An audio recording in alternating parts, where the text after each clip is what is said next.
All right, good morning. Rob Brown here, broadcasting live from Memphis. Big show today. Make sure you smash that subscribe button, tap on it in the bottom right-hand corner. We're live on YouTube, X, and Facebook. 7 channels simultaneously at the same time. Brendan Martin, executive producer down in Marion County.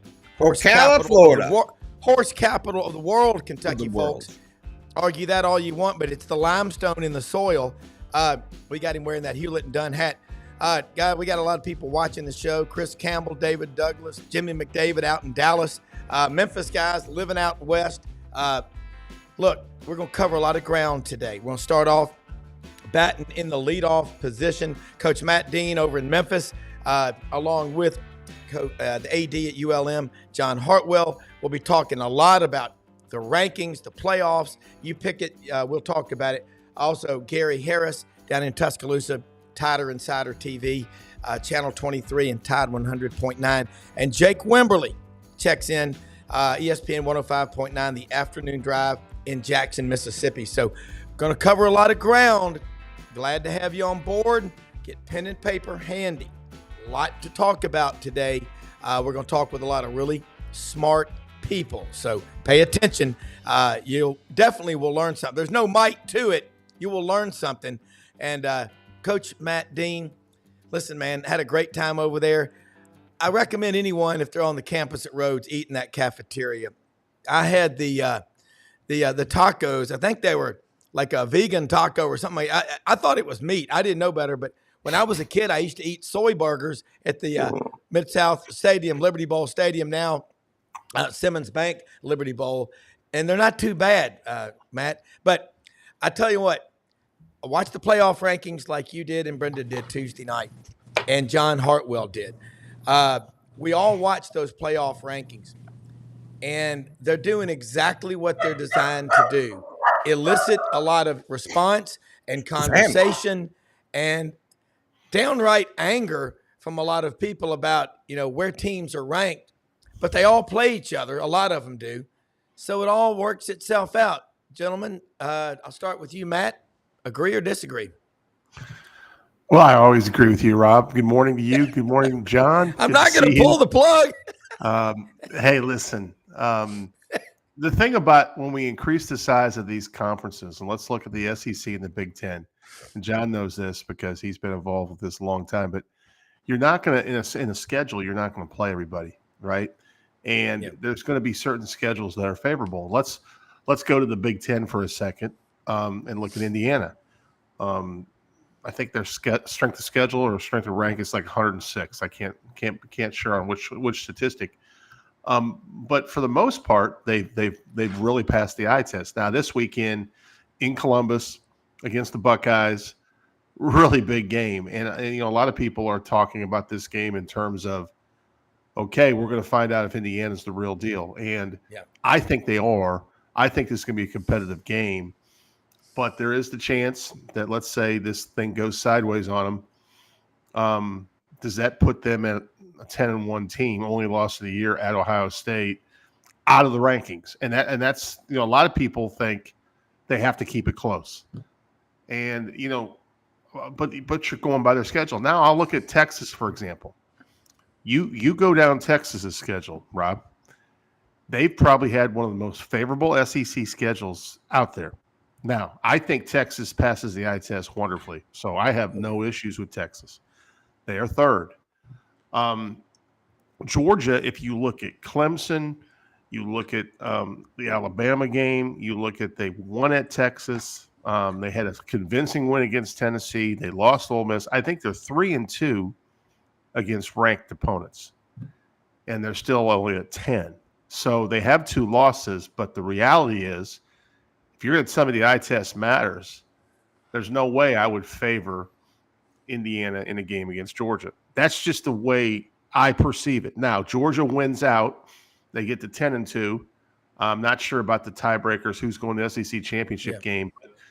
Georgia's in. In my opinion, Georgia's in. Even if they would get to the SEC championship game and lose the third game and they end up 10-3, in my mind, Georgia's in. I think they've played one of the most brutal schedules, on the road at Ole Miss, and on the road to Alabama. And not just the Alabama game was intriguing because you're down early big and you come back late and take the lead. Yeah. That just shows you what that team's made of. Now, the Ole Miss game, I thought Ole Miss was dominant defensively in that ball game. And another thing I'll throw out here, I'm just really, man, if I'm a Florida fan right now, I'm excited about the future. I really am. I thought, holy cow. They took it to LSU in the second half of that football game. I'll tell you, you talk about an interesting game this week. I think it's Ole Miss at Florida. Wow. Yeah. I don't think there's any. Yeah. Matt, along that line, if you're Billy Napier, you want this one in ways that only coaches can imagine. Right. So it's going to be fun. And here's the thing. You got a young quarterback, Lagway, that loves you. And in many regards, Lagway's the reason Billy Napier is going to fulfill that contract, I think, because he's a star and he backs his coach and he's performed on the field. There was I believe it was a third down throw, John, that he stepped up in the pocket and threw a laser downfield late in the football game, middle fourth quarter, that really another touchdown and really kind of sealed the deal. And, while we're talking that game, well, how disappointed are you right now if you're an LSU fan, right? 6-4, is that the record we have right now? That's for Brian Kelly, that's a tough pill to swallow. Yeah, LSU's got 3 losses in a row. John, you and I were both down in Auburn last weekend for the game, and here we are going into week 13. We still don't even know who's going to be in Atlanta, and this is the kind of season with the portal creating a lot of angst and NIL as well. This is the kind of season college football needed, isn't it? Because there's excitement everywhere. ULM, y'all have got to you got Arkansas State up in the Borough Saturday. You got to get 6 to get that bowl. And you get those extra 20 days of practice. I know the players love the extra 20 days of practice, but the coaches damn sure do. You're muted, John. Can't hear you. Can you hear me now? Yeah. Now we can hear you. Brendan was asleep at the wheel there in the studio. But good morning, guys. As always, good to join y'all. Some very keen insight there from Matt. But I'll talk about us just for a minute. Yeah, we're headed that way. Actually, staying at the Peabody tomorrow night, Matt. So fantastic. Some rendezvous ribs tomorrow evening. Hey, I'll call you offline and see about maybe coffee Saturday morning. I don't know what your schedule is, but I'm open. I'll give you a shout. But 2 games left at Jonesboro Saturday, and then back home against Lafayette on the 30th. So excited about that. We feel really good about the opportunity in Jonesboro. They clinched bowl eligibility last week, but we think we've got a great opportunity to get to 6 and even 7 too. So, when you look at these games, fascinating. I mean, you look around and you think about coaches' hot seats, and y'all mentioned LSU and sitting at 6-4. Hey, and the Vanderbilt Commodores come to Tiger Stadium Saturday night. That game, you talk about the seat going from warm to smoking hot if they end up losing 4 in a row there, which could very well happen.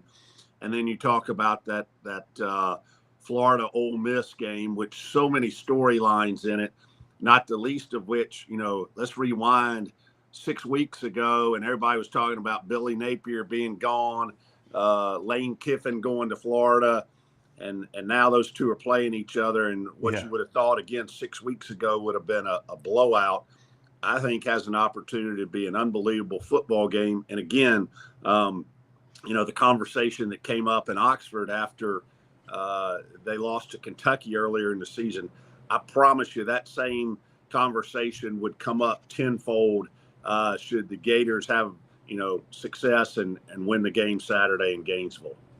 Yeah. And guys, when we think about it, the playoff rankings, you've got 4 of the top 6 are Big Ten teams. And so that's making a lot of fans frustrated, but again, look how many TV sets are in that Big Ten geographical footprint. Looking at that matchup, Matt, you talked about Ohio State. Indiana goes to Ohio State. I think the strength. I don't think that Indiana's played anybody higher than 58th. In strength of schedule, on their strength of schedule is not that strong. No. And they play Purdue in their last game, so that's not going to help them any. You think this is a one-time audition for Indiana if they lose? I mean, I think they've, even with the loss, they still are in the playoffs at 11-1. I don't know what John thinks about this, but I'm torn because I think they're one of the greatest stories this year in college football. You look at what Cincinnati has done up there, Kurt Cincinnati. But, looking at the comments, like even some of our viewers, I mean, right now, I don't think the committee's got it right. I think if they lose, let's say they lose by 2 scores, and I'm Tennessee, and you look at Tennessee's body of work and some of the wins they have, and I know Tennessee didn't have a glorious non-conference schedule either. Let's make that's sure. But they also got a win against Alabama, okay? Yeah. That's a pretty good win. And Alabama, I think, is steady at the 7th spot, if I'm not mistaken. So how do I, John, if I'm on that committee, let's say Indiana loses 2 or 3 scores, right? And it comes down to Tennessee and Indiana. How do I pick those two? I personally would go with the SEC all the time just because I know the quality of opponents that they play. But I'll tell you, it's interesting. This time of year, guys, everyone is so beat up. Everyone's playing with injuries. Everyone's looking forward to, if they got a bye week, to get a little rest, even though some coaches don't like bye weeks. I think this time of year, it came at the right time for Oregon Ducks. You saw last week, they went into a tough venue and found a way to win a football game. Rob, last year, Alabama led Michigan 20-13 with, 4 minutes to go in the semifinal game? Correct. Now, let's also rewind when Alabama probably should have lost to your Auburn Tigers, Rob, and they weren't even a bowl team, if I'm not mistaken, last year, right? So, well, Auburn did go to a bowl, but they didn't show up. The team did not make it. I'm sorry, they did. But my point is, awful. In these games, weeks 10 through 12, sometimes it's just a snapshot of the bigger picture, because the reality is I've got tape on you. I can plan. I can scheme for you. Yeah. And if you're banged up and I'm at home and it's a night game like it was, I believe, last year, anything can happen. So it's just survive in advance.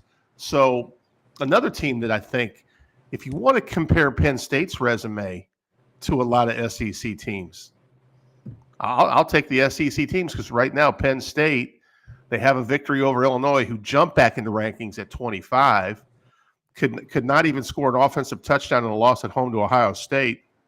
I'll tell you an interesting game. A lot of people don't even think this is a game that can matter, but Penn State's at Minnesota this weekend, guys. I just know on the road, Minnesota, at home, Minnesota's a different beast. They're 6-4. They're not an elite team, but PJ Fleck gets his guys to play extremely hard. This may be their Super Bowl. If you see a Penn State stub their toe, SEC gets 5. If you see Indiana get blown out, SEC gets 5. That's just my opinion. All right, that's kind of the theme of this morning's show, is how does the SEC get 5 teams in there? We got some really smart people that watch this show. I hear from them. A lot of them text me and we talk. And Bob Poole, committee does not care about strength of schedule or SOR. That is why SEC must leave. Why should SEC? Make their own. They can't do that. But the path, John Hartwell, for the SEC to get 5 is there. I don't think there's any question about that. But the committee, and you've been on committees before, John, they lock them in a room out in Dallas all weekend, and they have to tell their wives and whatever and say, hey, look, I've got to stay locked up and eat catered, 5-star meals and watch football all weekend with a bunch of guys. And but it's going to be okay. I'm going to make it. But they do. And people, just like referees, we're human. Do you think with the Big Ten, the Big Ten office is in Chicago, and the SEC office is in Birmingham, and then the NCAA headquarters is in Indianapolis, right in the heart of Big Ten country? The playoff committee, and I was texting this morning with the head of it, the people that work with General Richard Clark, and we're going to get him on this show. We were going to try to do it, but Thanksgiving got in the way. So we're going to have him on probably mid-December. But, John, that's not an easy job, is it? No, it's not, because it's like being a head coach or being an athletic director or being a politician or CEO of a company. Your fan base, the demographic that is going to weigh in on your decision, you're never going to get, somebody is always going to feel like, oh, you played a favorite here, or this team got screwed. But you've got to go through the process. And, I know this is contradictory to what we talked a little bit about last week. And, hey, there may be some teams out there, which still holds true. There may be some teams who say, hey, I'm better off not being a conference champion, potentially not having to play that extra game and getting ready for the next week. But when you look at the ACC, let's take the ACC for just a second. You've got Miami, SMU, and Clemson arguably out there in that mix. And if Miami loses another game, again, they were rolling along and hit a speed bump. But, whoever, there's probably not going to be more than one ACC team make it. So you better do everything you can to win that conference championship game. So on that side of the ledger, conference championship games do matter. And so there's so many, again, in prior years, you were trying to see what the path to being the final, the four were. Yeah. Now with 12, there's so many more storylines, so many more possibilities. I think it's been an outstanding thing for college football, for FBS football. Yeah, and there is nowhere else to go. And and you can see the frustration of SEC fans. South Carolina, for goodness sake, if they finish 9-3, which would mean beating the Wofford Terriers this Saturday, and I will guarantee you they will do that. And then they got to play Clemson at Clemson. We all remember 2 years ago, South Carolina had an incredible finish, beating Tennessee when they were like number 4, 63-38, scored with every possession. They scored a touchdown, except when they ran out of time in the first half. And then they went on the road a week later and beat Clemson 31-30. Matt, if South Carolina finishes 9-3, I don't see them. I still don't see them making the playoff. But that's also going to probably fuel a lot of interest and a lot of new members of their NIL collective. Wouldn't you agree? And I think you can say that to a lot of campuses. Yeah, I don't know if there's a team that has more momentum right now than South Carolina. You look at what they've done. Would you want to play them right now if you were a playoff team? Would you want to play South Carolina? I don't care if it's away, home, whatever. I think, man, they have tremendous frontline push defensively. They got an exciting quarterback that can run pass. They have run game. They have always got great special teams because of Shane Beamer. I think South Carolina has momentum like no team before. I think I think Florida has a lot of momentum going next year. Now we got to play off this year, but I'm finished this year out. But I'm really excited about some of these teams next year and the growth. And the fact of the matter is, as a coach, I'm excited that it looks like Billy Napier is going to keep his job. And just Florida, give them credit, in my opinion. They should, regardless of the outcome this weekend, they should beat Florida State, go to a bowl game, like you said, Rob, those extra practices, tons of momentum. And we knew when we talked about this in August, guys, we knew the teams that had the tough schedules. We almost called it. The team that's real intriguing to me right now, the matchup of Texas A&M. I think that's a huge matchup. The last weekend. And obviously that's going to determine probably at least one of the teams that goes to the SEC playoff or championship, I'm sorry. And then, honestly, I think Alabama's playing really good football right now. And say what you want, but Georgia is in position to win another national championship. I don't think if Georgia ends up 10, and let's say they got to go somewhere, let's say they play Notre Dame on the road, you think they really care? They don't care. Georgia's going to show up. They're going to line up and they're going to knock you in the mouth. Okay. Yeah. And for everyone that's worried about the seeding, there are some things that have to be worked out. One of which is, I think, I think you should look at, if it gets down to, I'll use this scenario in the Big Ten, Ohio State, Oregon. If they play in the SEC championship game and they're 1-2 prior to that, the loser of that automatically falls to 5.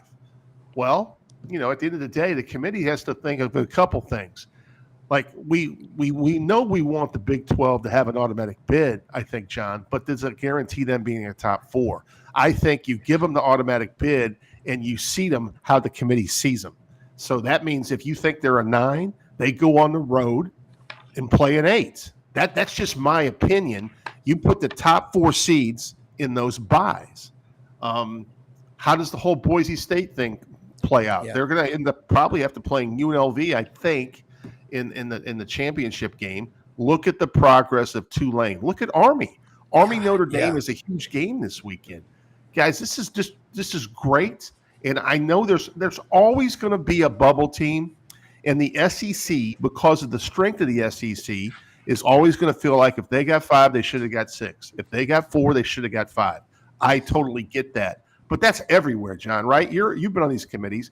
We're going to have that. There is a in my mind, I've been on committees too. I mean, there's a representation thing that sticks out here as well. Yeah. And, even though we see it with the eye test, I can't prove to you that Ole Miss is better than Indiana unless we see them on the field. That's just, I know we're talking a strength of record, but we also can say what happened against Kentucky, Ole Miss. If you're that good, why didn't you win a home game against Kentucky, who's not even going to go to a bowl game?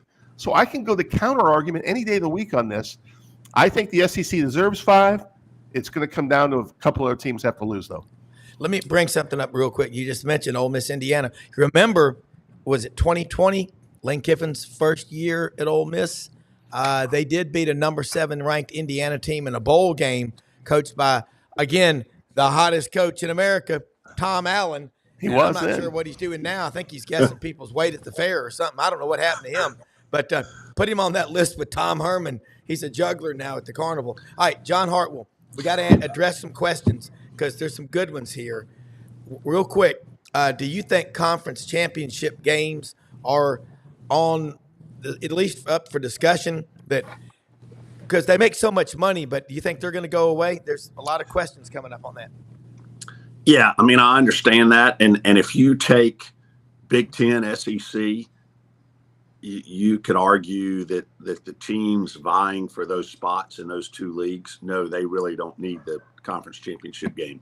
But as I mentioned about, the ACC and some of the other leagues, I do think they're a necessity. But again, here's what I would say. And I know, compared to other leagues, the SEC and the Big Ten are somewhat flush with cash, but nobody in today's world and trying to do the revenue share and everything else, nobody is totally flush with cash in terms of meeting all of the pockets that you're trying to put money in. And that's probably a bad analogy, but that is a true statement there. So I don't think they're going to go away, but it'll be interesting to see how it plays out with that. Let me throw one other thing in there, and Matt went down this rabbit hole a little bit with, who is going to represent the group of 5? Is it going to be Boise? Is it going to be Army? Is it potentially a Tulane sneaking in the back door? Here's a scenario that I bring up to you. UNLV, it would be hard to argue.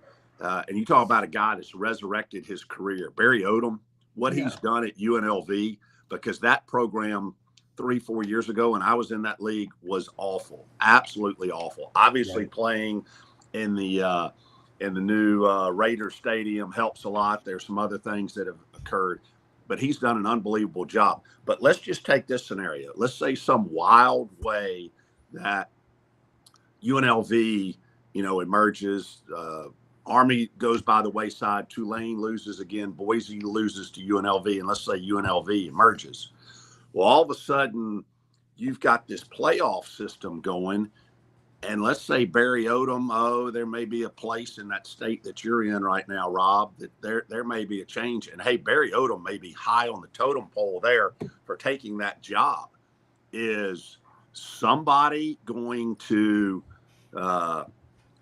wait and say, oh, hey, I'm going to wait till you get through the playoff process, or I want you to come be our coach now?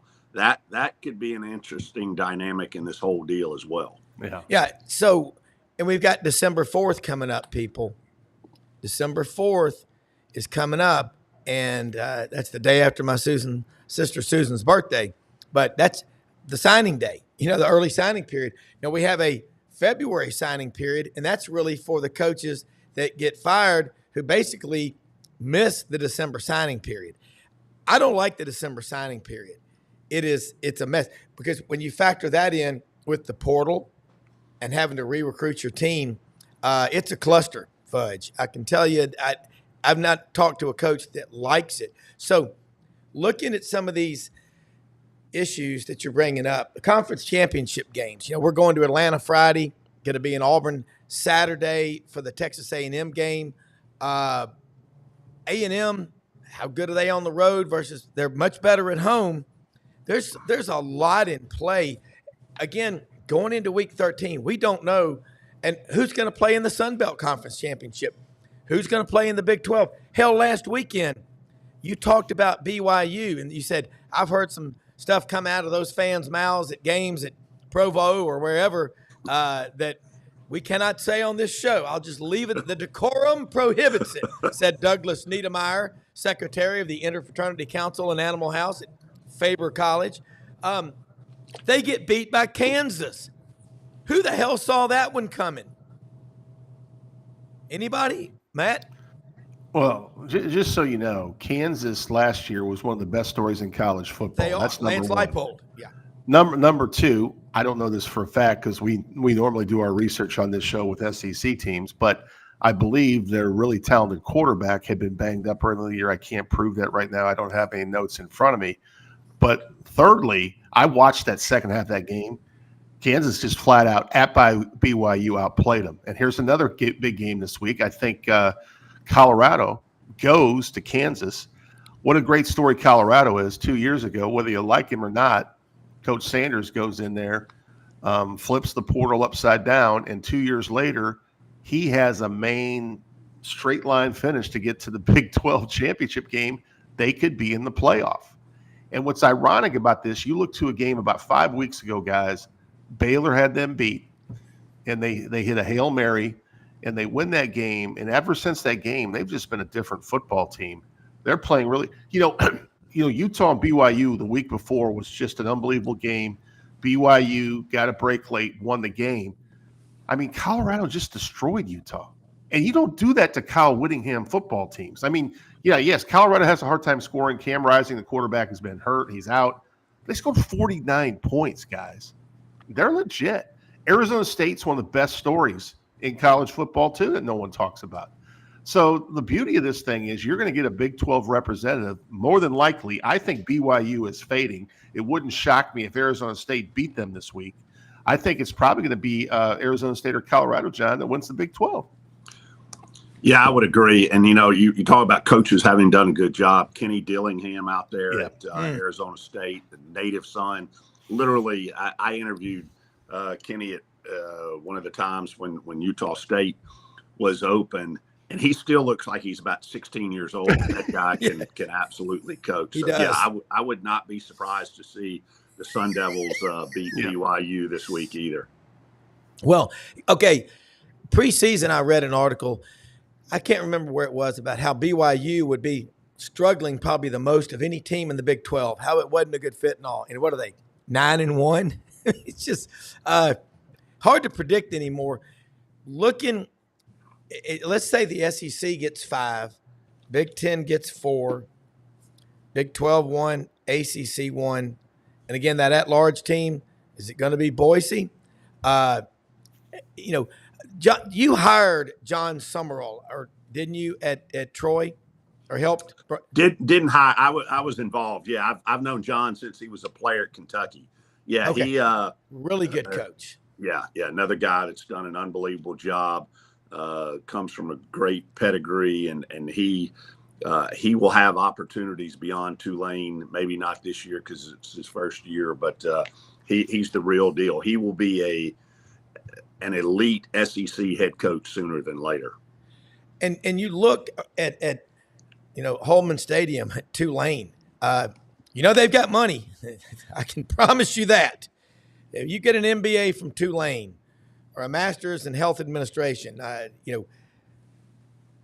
man, what we're starting to see is this awakening of a lot of schools that have a lot of money that are suddenly going, hey, look at SMU. 7 days, they rang the bell like the Salvation Army, on the corner, raised $150 million last year. That's just for starters. They were just warming up. Highland Park, SMU, they've got a printing press out there. This is a great discussion because you're seeing, and I love it because I'm an SEC guy. I'm an Auburn grad, but I love seeing college football go around the country because it's great for the morale of this country. And everywhere you go, there's this feeling now, hey, if we can raise money, we got a chance to get guys. And I think what's also going to happen is the free market will fix it because people will say that, you know what, maybe I should stick it out here. And they're going to put contracts in here to where people, you can't get paid and just take the money. That's got to be fixed. But so we're going to bring Gary Harris in here in a minute from Tuscaloosa. And he is, along with Rodney Orr from Tighter Insider, they're talking with Kalen DeBoer, and they follow the Alabama program for a long time. Go back earlier this season, the emotions. They lose to Vanderbilt 40-35 October 5th. Lose at Tennessee when DeBoer tried to turn Jalen Milroe into a pocket passer. Every week, guys, the story changes, doesn't it? I mean, you just can't. I don't think they could have drawn it up better with a great Hollywood writer. It's crazy, Rob, and yes, I'm a college football junkie, even though, I'll watch any college football game there is. Me too. I think back to week 0, you talk about SMU. Late at night, I was watching SMU at Nevada. Nevada had SMU dead to rights. SMU had to score twice, I think, in the final 2.5 minutes of the game. If they would have lost to Nevada, their opportunity would have been done right there in the CFP rankings. And you look at them right now, and they're number 13, and they're poised to be in that final 12 as well. All right, I want to say something here. Just we're all fans too. Chuck McKenzie. There are people, maybe they don't like the coach or whatever, but they're Gator fans or fans of whatever school. And I think you can be. You're just a fan of your school. But I like Chuck. I think he's a smart guy. Let's bring in Gary Harris, man.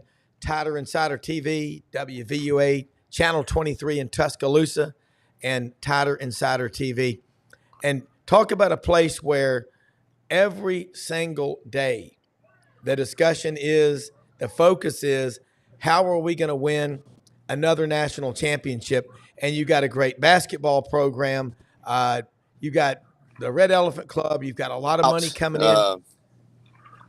Yeah. And Gary, I didn't hear you, Rob. I've been going in and I'm driving again, so I got to be careful. Okay, that's fine. We were just going talking in and about, out, but I'm back now. It looks like. Yeah, we were just talking about the playoffs, the rankings, and how everybody around the country is content and happy with the rankings. There's no disagreement, anything like that. And, it's just. How you doing, Gary?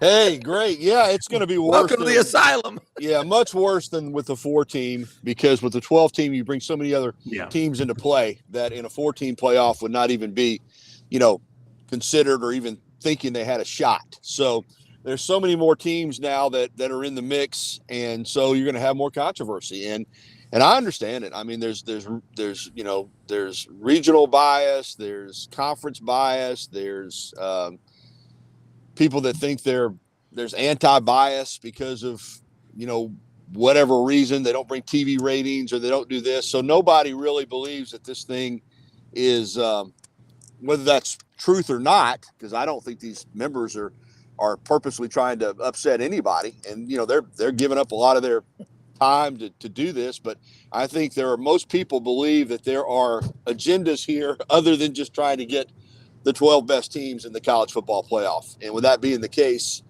it's going to be crazy, and it's a lot of excitement, a lot of interest. There's no doubt about that. But when these final 12 are selected, you're going to have a number of programs that are crying foul. I want to throw something at you. I see a lot of stuff from Gator fans. Some of them say, why should we be excited over beating a 6-4 LSU team?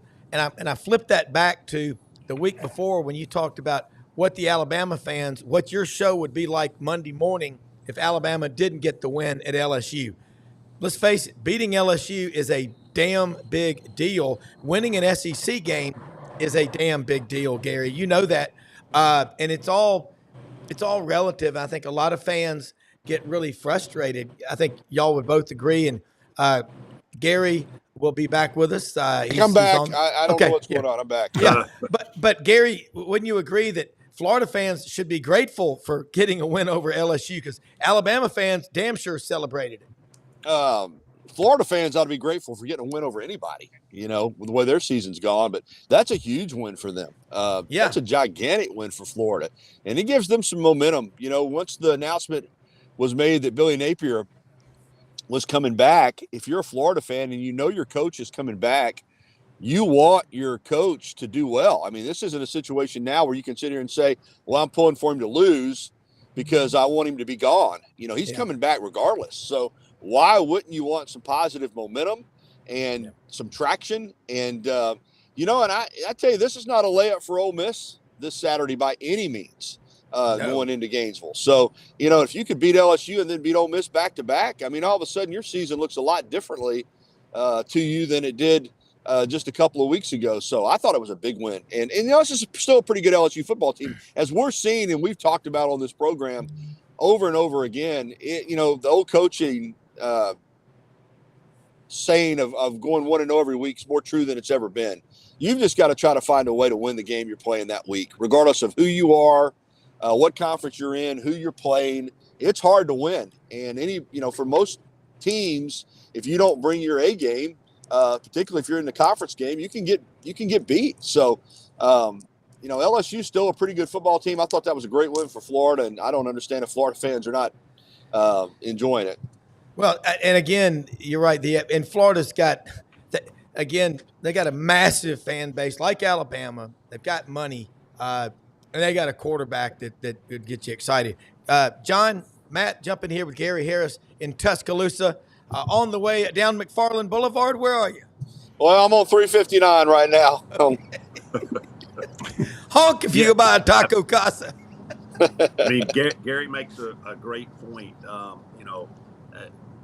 You can say there's obviously a separation if you look at all 134 teams in FBS football. But as you break it down league by league, there really are no layups. I mean, it's every week is a grind. I mean, we talked a little bit earlier about our game going Saturday to Jonesboro. Huge game for us to get to 6 and get bowl eligible. But in any league, if you say, hey, I'm gonna rest some guys today, or you've got some guys who say, oh, we can just kind of lace them up, put on the helmet, shoulder pads, and go out there and win, you're gonna get embarrassed because of there are players on every team in college football. And, you go back to the NIL thing. That's why most of the larger staffs have 6 or 8 guys who do nothing but review film every week of other teams' games the prior week to see who they're going to target in the portal. Yeah. Gary, the atmosphere in Tuscaloosa, you're in touch, you and Rodney, with the Alabama fans. You've followed the program for a long time. The range of emotions this year has been all over the place. Where are they now among Alabama fans as they get ready to go to Norman, Oklahoma for Saturday against the Sooners? Because that's a program, again, you're talking 2 of the top 6 winningest programs in the history of college football, and Oklahoma struggling this year. They'd like nothing better than to take on Alabama and get a win. I don't see it happening, but Alabama's got to be ready for Saturday, don't they?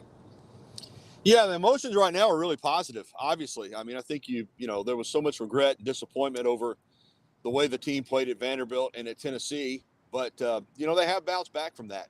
In the last 3 games against Missouri and LSU and Mercer have been their best 3-game stretch of the season. And really has been a lot of dominant football. Obviously, Mercer's FCS, but they're a good FCS team. But to shut out Missouri 34-0 and to beat LSU 42-13 in Baton Rouge, the vibe's positive. And I think the feeling is right now that if Alabama wins these next 2 games, they're going to be in the college football playoff. And at the same time, I think there's still excitement here. I know a lot of other fan bases don't feel that way, but I think at Alabama, it's about winning championships. And I've always said, I think winning the Southeastern Conference Championship is a special deal. And Nick Saban reiterated that. He talked about what an incredible venue, the Georgia Dome and then Mercedes-Benz Stadium is, and what winning an SEC championship means. So I think Alabama fans want to go to the SEC championship game. I don't sense that. Lane Kiffin can say what he wants, and maybe among coaches that is true, but when you get to the point where you're saying you don't want to play for an SEC championship, that's disturbing to me. But at the same time, I do think what you just said, Rob, is the truth. I mean, you're going in to play a proud program. You're not going in to play just anybody. You're going in to play a program the caliber of your program as far as history and championships and what it means. Football is important in Norman, Oklahoma, and they've got 1 conference win. But they've got coming off a bye, and this is an opportunity for them to change the trajectory of their season. And they're going to be ready to go. It's a night game, and they're going to be pumped up. And if you don't play well, and I'm talking about Alabama, if you go out there and you don't play well, you can lose that football game. There's no doubt about it. I'm with you, Rob. I think Alabama will win the game, but hopefully past experience has taught them what they need to do to get ready to play on the road. And the performance at Baton Rouge maybe will be, fresh in their minds and knowing what that type of preparation did for them. If they're ready to go, I think they'll win the game. But you can't just show up out there in Norman, Oklahoma and say, hey, we're here to play football. We're going to win. You got to respect that team and that program. And defensively, I still think they're pretty good. They're really good against the run. I know their passing numbers are skewed, but I think a lot of that has to do, too, that when you're a defense, as you guys know, and your offense is struggling the way Oklahoma's offense has, your defense over the course of a game, it's just hard to continually hold up. So I think a lot of their defensive numbers come from the fact that they're tired and they're worn down. And, it's just hard over 60 minutes to continue to play at a high level. But I have a lot of respect for their defense. And offensively, I think they're playing better. With Jackson Arnold back for a second go-round, they've still got Michael Hawkins available. So I think the feeling here is that Alabama should win the football game, but I think the feeling is they should have won it, at Vanderbilt and at Tennessee, and they didn't. So, you got to go out and play. Matt? Yeah, Gary, it's good to be on with you, man. I had a question for you because I don't even know if you can answer this question. Assuming Bama wins out, which I agree, I think they will. And I think they'll win convincingly this weekend. But let's look at the loser of the A&M Texas game. That puts a log jam of teams at 2 losses. What's Alabama's path right now to get to that title game, assuming they win out? Does it matter? Obviously, probably Texas may be a slight favorite. I'm looking ahead to that game against A&M, but it's in College Station. What are the have they had any breakdown yet of tiebreakers yet, Gary? Yeah, the way I understand it, Matt, is that if there are multiple 2-loss teams, then head-to-head goes out the window because, Georgia will beat Tennessee will beat Alabama, so forth and so on. So what I've read, and my understanding is, let's say you have 4 2-loss teams, is that it would then go to your conference opponent's winning percentage. And what I put together was that if Missouri splits against Arkansas and Mississippi State, or obviously if they win both, then Alabama's winning percentage opponent-wise would be the highest, and that they would go in among the 2-win teams. Now, if Missouri were to lose those 2 games, the way I read it, believe it or not, is that Georgia's winning percentage would be the best, and that Georgia would go in over Alabama. All right. would think would at least be 8 and Arkansas, then I read it that Alabama would be the 2-loss team that would go opposite, whether it's another 2-loss team or a 1-loss team, as that could be a possibility too. Well, Gary, I think, my 4 teams preseason were Georgia, Ole Miss, Alabama, and Missouri. I'm still alive, very much alive with 3 of them. Missouri, the Turkey Vultures are feasting on them. They didn't make the cut. But I like what this guy, Van Durr, one of our viewers, says. Almost every college football player was once the best somewhere else, meaning the best at the high school level. When they get to college, how do you handle being one of 100 or 125 that were the best? But, tradition never graduates, as Haywood Harris, legendary sports information director at Tennessee, said. And, Matt, I know you got to check out here. Back. Okay. Matt, I know you got to check out. You said it at 50 after, but I got a couple minutes here. Yeah, okay. But that's important that guys have a lot of pride. Yeah, getting back to that question you asked about. Hey, Gary, getting back to the question you asked about that. Every football player that comes to a school like Alabama, Tennessee, Georgia, they were obviously very, very elite at their level to get to that opportunity. But as a coach, you don't know what you got till you see a kid every day. And that's why I go back to, just watching clips, Gary, of like Coach Saban's practices. It separates the elite from the very good to the good. I mean, you have to do it every day. And just watching Coach Saban on game day, it's just been great insight for me. Gary, I'm sure you have a plethora of stories, but just why he's so successful is because it's a day-to-day business, man. You have got to perform at a certain level every day to earn that opportunity to play on the field. And I think that's what separates these high school players to become college, become pros, is it's how you handle your day-to-day. Yeah, there's no doubt about it. And getting back to what Rob said about, how they handle it, some of them don't handle it well anymore. Mm-hmm. And that's why you see the transfer portal fill up so quickly. I think to Matt's point about what Saban was able to do, and it's more difficult now because of the mindset that these kids have about, coming out of high school, and they've got handlers and they've got representatives and telling them that, they should be ready to play. And if they don't play, they're not willing, many of them anymore, to be developed and wait over time and be redshirted. And the way Saban was able to do it was recruit high caliber athletes, class on top of class, stack them, and then let them understand that you'll play when you're ready to play, and you'll play when you understand that we play to a standard, and we play. There's a system in place, and if you allow us to develop you, it'll be better for you in the long run because you'll save on your body. If you go to some of these programs that aren't very good, and they throw you out there as a freshman, especially if you're, say, a running back or a quarterback, and you're not ready to play, and you're getting hit, and you're getting hurt, and you're losing your confidence, here you're going to be developed. You'll be healthy, and then when you get your chance to shine, you got all the NFL eyes on you, and you're going to win. And you might only have 1 year here that you're a starter, but that'll be enough to propel you onto the NFL. And it was just a brilliant system based on the player developing on and off the field. But now the problem is I think you got a generation of young men now that come out of high school that don't see it that way. And all they're focused on is how much money can I make? How quickly can I play? And how soon can I get to the NFL? And they're always chasing something other than just trying to develop themselves on and off the field. So I think that's going to be harder for coaches to do. I think Saban was the best at it, Matt, as you alluded to. But it's going to be much more difficult now for coaches because this really is, we talk about it game to game every week, trying to find a way to win. Well, in terms of roster, in terms of your program, it's year to year. These rosters are going to roll over even at the really good football programs to the point now where I don't know that you can look at long-term program building the way that you did even 5 years ago. Yeah. Quinnen Williams was a perfect example. Pat Dye Jr. told me, he said, Rob, Coach Saban called me and said, Quinnen Williams. And I said, who? And he was the number 3 pick in the draft. He played, I think, 9 or 10 games. Yeah, he redshirted. Pat Jr. Works with Coach Saban, did a lot over the years. And everything you said, Gary, is true. I mean, it's just, you have to work your way. Eventually you work hard enough, your time will come. And over $2 billion worth of NFL contracts from Saban's players.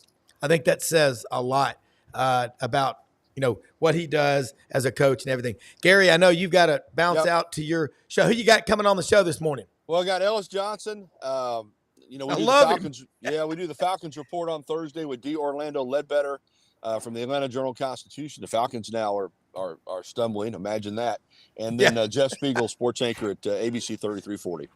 Love it. You ought to put on a clinic on how to do it right because you're one of the best. See you next week. Thanks, guys. See you, Gary. Take care. Matt, we lost John Hartwell. Aliens got him. I think he did an Irish goodbye. Yeah, he had to go. I know. Yeah. Being an athletic director, you never know what that phone call is going to be. So it could be anything. But Matt, look. A couple of got tired of the propaganda, Rob. I know what you're saying. Bob Poole. Look, this is an SEC show. This is a college football show. It's hard not to talk about all of college football this year. I don't know how you just have that conversation and not talk about what else is going on. So forgive us, yes, for bringing entertainment every day of the week, but we're doing our best. So enjoy the free show. Now we can resume to our regular scheduled program. Yeah, and Matt, and again, in the interest of full disclosure, I'm an Auburn grad, married to a Tennessee fan. With now Mallory, the oldest one, Alabama, and everybody else Auburn, and I'm doing my partner is a Gator. You can't.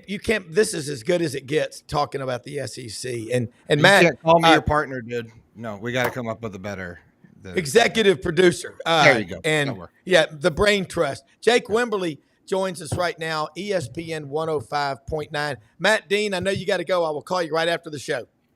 Take care, guys. Great to see you. Matt. Never sounded so good, Mr. Dean. Yeti Blue. ESPN 105.9, the afternoon drive in Jackson, Mississippi, the capital city, the bold new city on the Pearl River in Madison County. I've done that heat wave triathlon out there in Ridgeland a few times at the Ross Barnett Reservoir, and they were talking to us about 5 a.m. before the swim, and they said, look, don't stray far off the course. There are a lot of alligators up at their dam. At the lock, just be careful. Stay in groups. I had one of my best swims ever. I'll just tell you that. How you doing, man? Good. I hope I'm on the right day because the email. What day is it? I don't even know anymore. Usually Thursday. So I said, let me just jump in here and see what Rob and Brendan are doing. Yeah, just come on and come to the living room and hang out. We're always Brendan lives in that chair. He's like. Never you want to talk? Let's pop in. I'll pop in. Yeah. Let's hear your thoughts, man. Let her rip because I love having you on the show, and always honored to be on your show. That is an electric show. My wife said, man, Matt, she loves listening to. We were driving down to Auburn through that Birmingham traffic. Imagine that at a gridlock last Friday on the way to Auburn. But let's talk about your thoughts on the rankings, Ole Miss, and Mississippi State, all things in the Magnolia State. And our show topic today, which is SEC sends 5 teams to the college football playoffs. Question mark?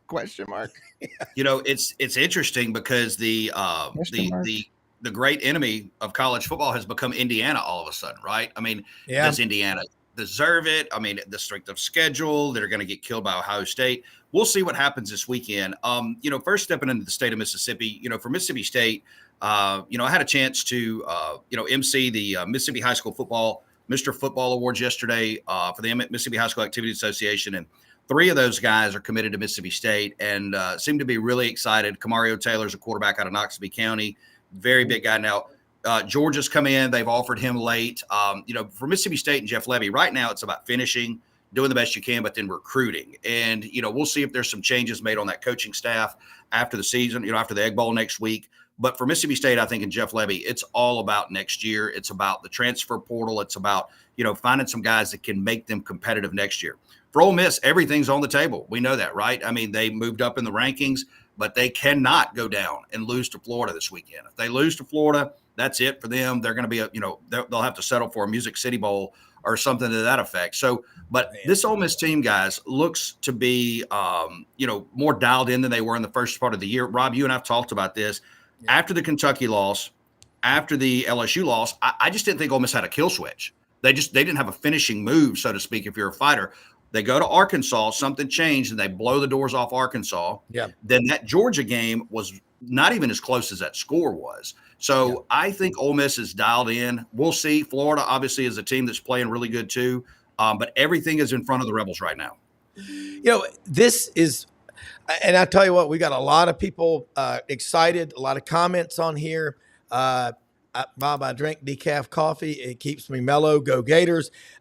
We're covering all 16 SEC schools. There's a lot of wonderful decaffeinated brands on the market these days, Bob. They're fantastic. My wife likes cold coffee.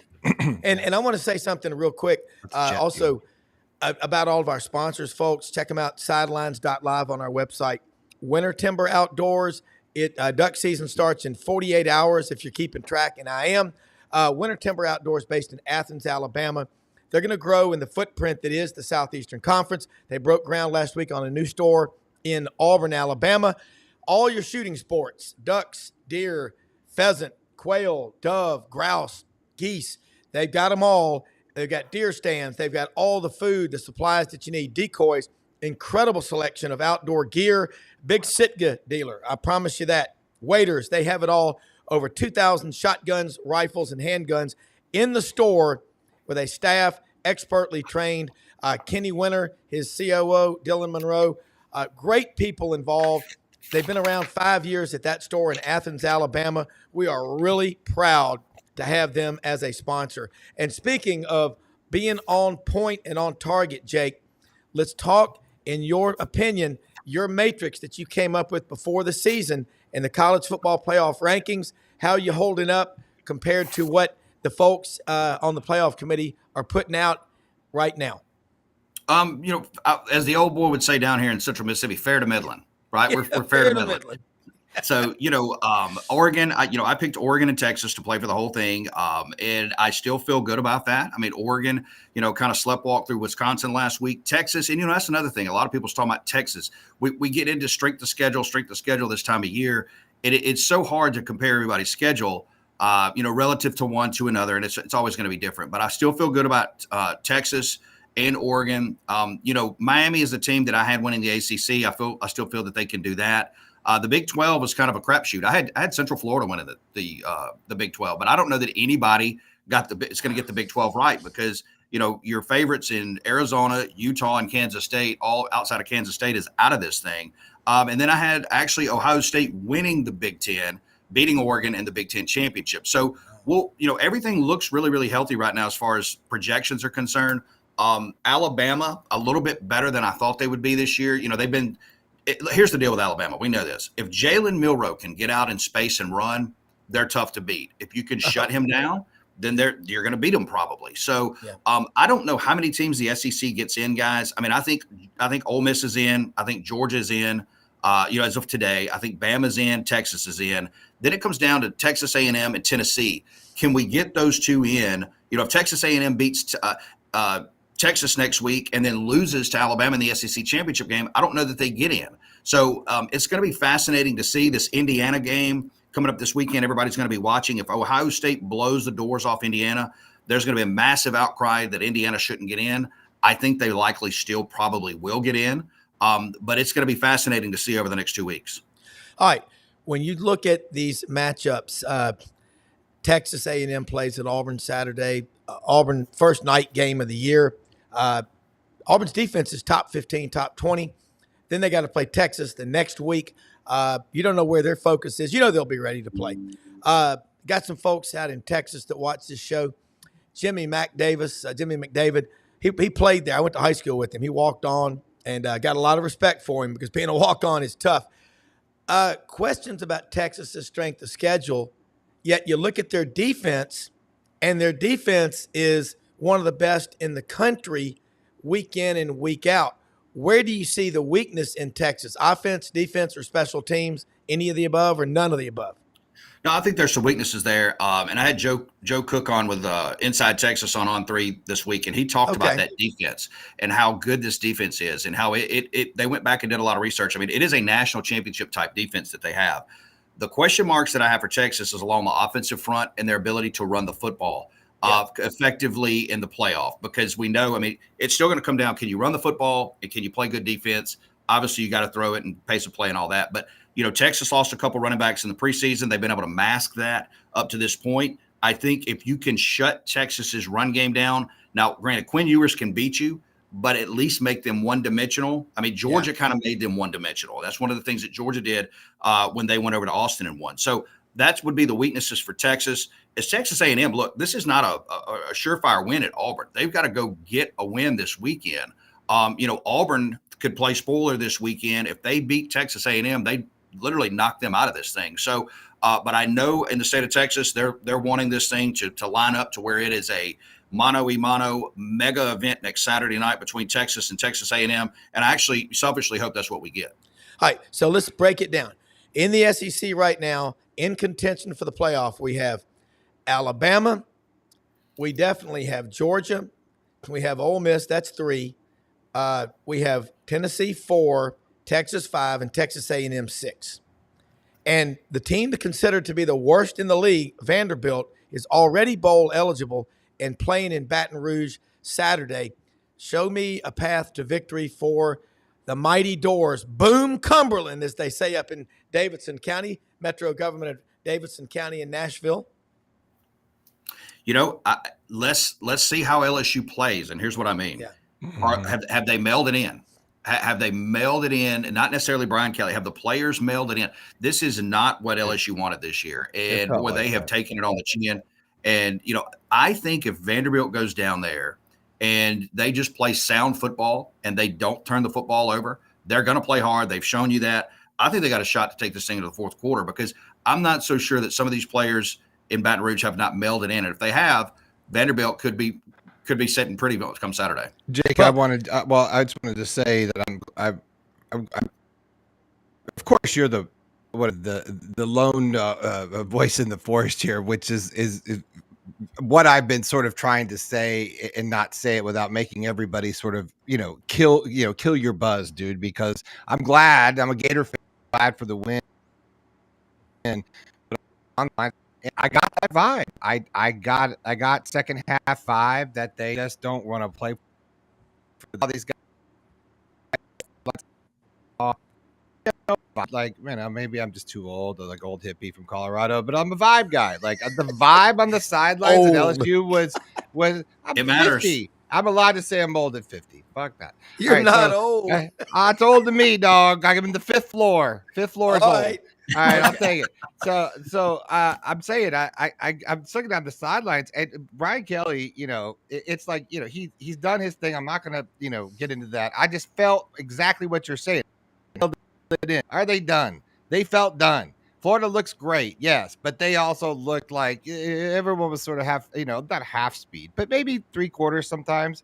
I don't know if this is going to be indicative of what we see going forward in college football when teams are sort of like at the end, but I know it's they're out of the playoffs or whatever. But the point is that I got that feeling that they were done.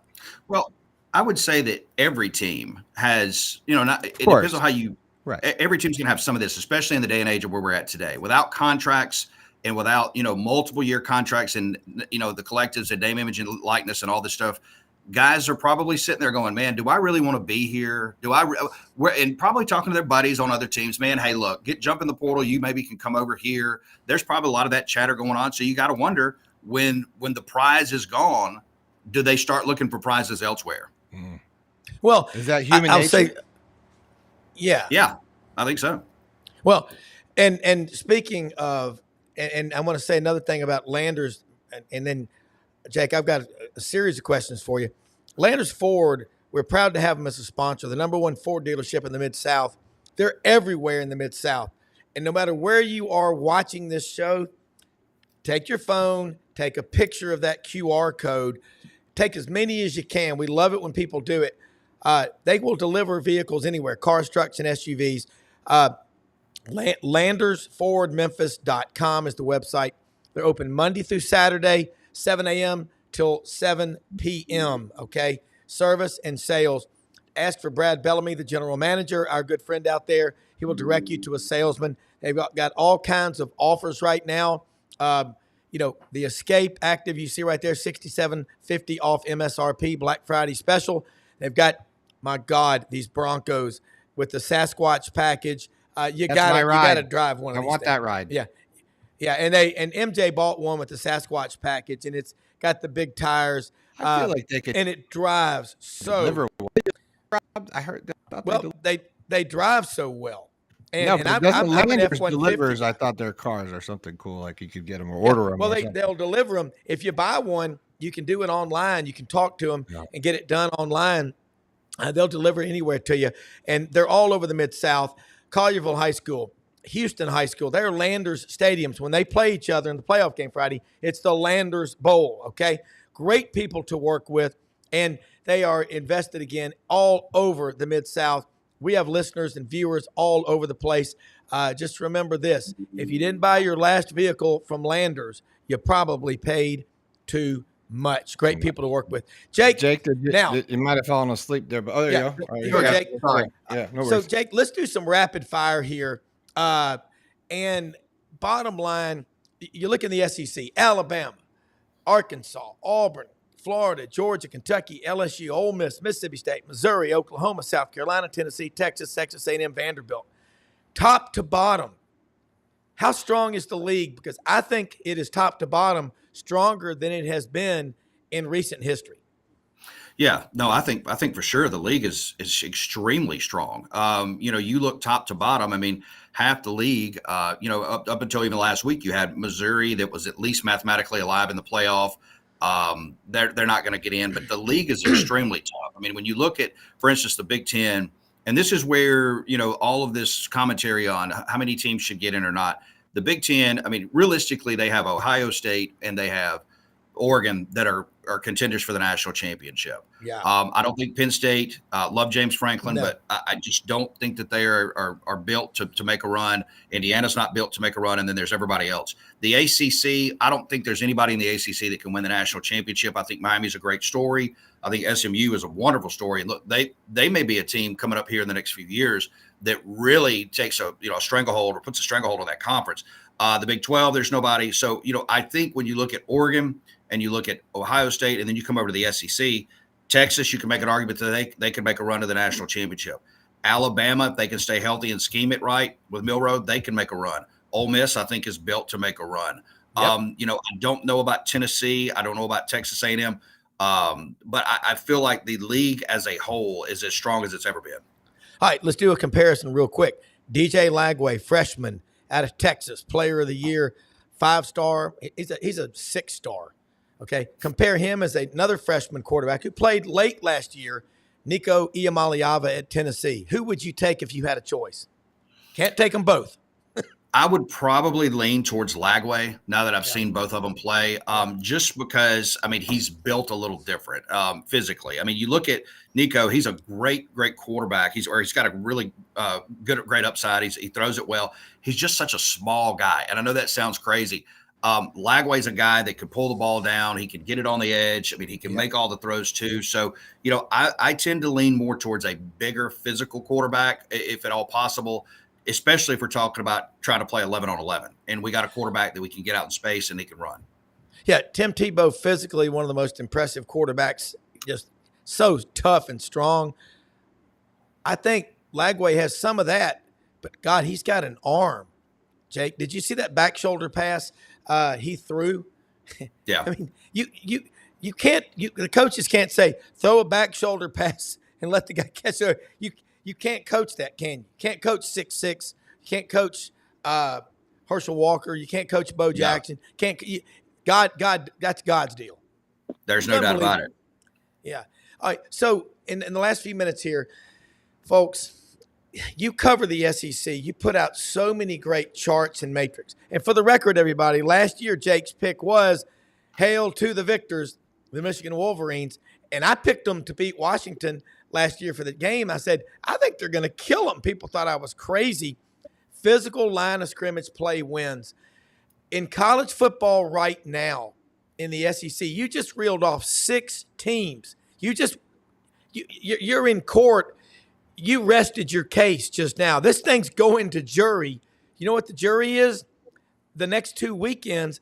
But we're going into week 13, Jake. How much fun is it doing shows like what we do with all this going on? I wake up at 4:30. And Brendan and I both do, and I know you do. There's so much to talk about, and I love these comments from the viewers because they're very smart people. Oh, look, I was having a conversation with a couple clients yesterday, and they off of work stuff. They mentioned, they said, man, how fun has it been this year that we are in late November and we're still talking about who's going to make the playoff, who is actually the favorite to win the national championship, because there's not one team that's head and shoulders above everybody else right now. No. I mean, you could make a case. I think you can make a case for about 8 different teams. Look, we forgot Notre Dame in that conversation too, Rob. Yeah. They play defense. They are built a lot like Michigan last year. I don't know that they're that good, but Notre Dame is going to have a say in this. We're literally about to put the turkeys in the oven, and we're still talking about who's going to make a college football playoff. It's fantastic. You know, in the past, it was don't bring up politics and religion at Thanksgiving dinner. Now it's going to be don't bring up the college football playoff committee, you know, because everybody's got a Notre Dame relative if they know any Catholics. So it's just awesome. I absolutely love it. Look, folks, we live in the greatest country in the history of the world. We're the most blessed people. Find ways every day to go out and make the world a better place. It starts with you. Conceive it, believe it, achieve it. Jake Wimberly, tell them how they can follow you. And for executive producer Brendan Martin, who, if you know what's going on, and Jake, you knew what a producer does, Brendan is unbelievable. These charts, these graphs. And next week, if you got some charts and graphs, which I have a feeling you will, email them to the B and we'll put them on. And folks, watch the Buddy Martin show tonight. You got to watch it. orangeandbluebloods.com, 9 p.m. Eastern, as it is every Monday through Thursday, right here on this channel. Jake, tell them how. Absolutely. And thanks so much for having me as always. You can follow me on X, formerly known as Twitter, at Jake Wim.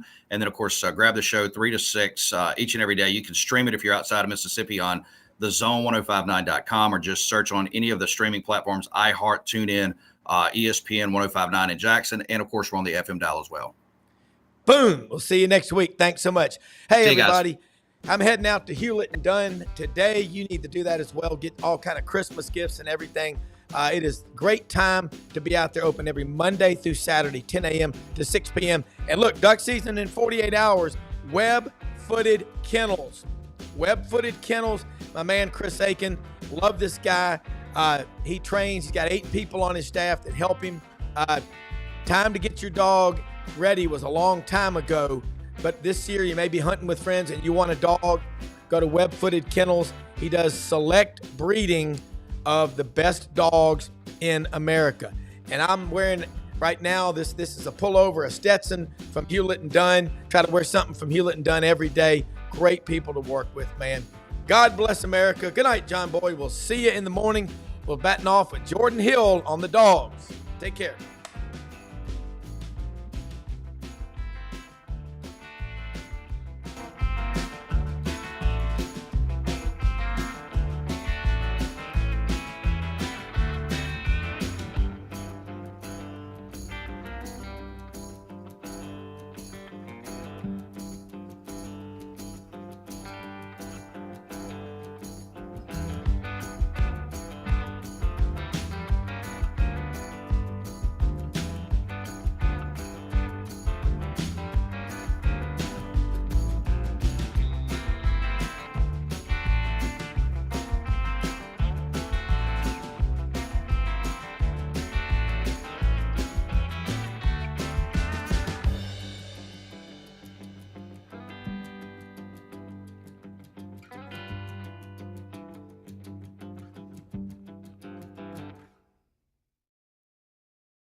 In a perfect world, you'd set a health goal and results would happen overnight.